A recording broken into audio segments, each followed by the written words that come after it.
Rais wa Marekani Donald Trump ametangaza kusimamishwa kwa mpango wa Diversity Visa Lottery unaojulikana pia kama Green Card Lottery kwa sababu za usalama wa kitaifa. Uamuzi huo umeanza kutekelezwa mara moja, huku serikali ikifanya mapitio ya kina kuhusu utaratibu na mifumo ya usalama ya mpango huo ambao kwa miaka mingi umekuwa ukiruhusu raia wa nchi mbalimbali kuomba makazi ya kudumu Marekani kwa njia ya bahati nasibu.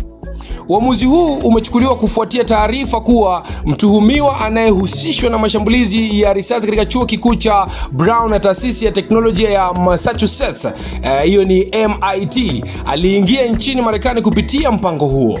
Tukio hilo limeibua mjadala mkubwa kuhusu hatari zinazoweza kujitokeza katika mfumo wa uchunguzi wa waombaji wa visa na umuhimu wa kuhakikisha kwamba waombaji wote wanapitia taratibu madhubuti za usalama.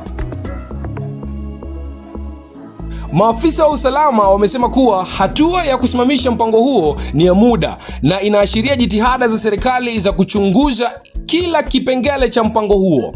Wanaeleza kuwa mpango wa Diversity Visa umekuwa ukitoa visa zaidi ya 50,000 kwa kila mwaka, ukiwalenga watu kutoka nchi ambazo hazina idadi kubwa ya wakimbizi wa Marekani. Hivyo usimamishaji wake ni hatua kubwa inayogusa maelfu ya waombaji.